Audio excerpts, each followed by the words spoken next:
Legal para 5. Gentlemen of the jury, before entering directly upon my charge covering the law in this case, I will say to you that if you have any prejudice against divorce, dismiss it from your mind entirely, for you, by your verdict, do not give a divorce, nor do you refuse a divorce. You merely find a principal question of fact and such other questions of fact as may be necessary to throw light upon the principal question of fact. Then, after you have rendered your verdict, the court enters such decree granting of refusing a divorce as may be proper under the circumstances. You can relieve your conscience and your mind of all thought on that subject, for all you have to do is to simply decide the fact which I will call to your attention, and when you have done that, you have no further concern in the matter. Para. Therefore, you should handle the questions presented to you as you would any other question of fact, and just as you would a contract case, without sympathy or passion one way or the other. The desertion which has to be made out to entitle a person to relief in a proceeding of this kind must be wilful, malicious, and without reasonable cause, and persisted in continuously for 2 years. Therefore, you can see the relevancy of the testimony as to what took place at the time of the alleged desertion, to wit, as to the fight between the sister of the libellant and the respondent, as to the conduct of the husband directly at that time, and as to his conduct shortly afterwards in the matter of the arrest growing out of that event. That has been gone into very thoroughly, and that is all, as I say, to throw light upon the main question so that you may make up your mind whether, when the wife left the house on that day, there was a wilful and malicious desertion without reasonable cause, or whether she was justified in leaving at that time. If it was a wilful and malicious desertion without reasonable cause, the husband, to start with, has properly begun his suit and has made out that very important part of his action. Para.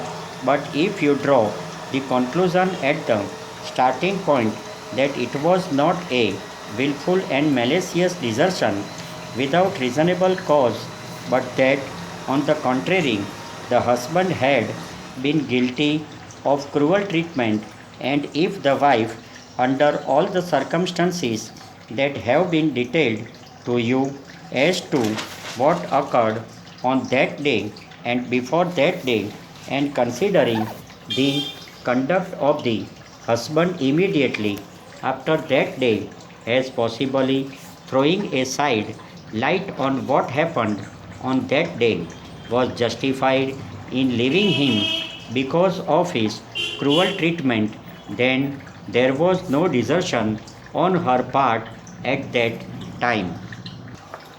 Para second. As the issues is drawn, and as you are decided that as being the time of the desertion, unless there was a desertion on her part at that time, Mr. Johnson the plaintiff would have no right to a verdict in this case. If there was a desertion at that time wilful and malicious and without reasonable cause, which was persisted in for 2 years continuously thereafter, then he would have a right to a verdict at your hands in this case.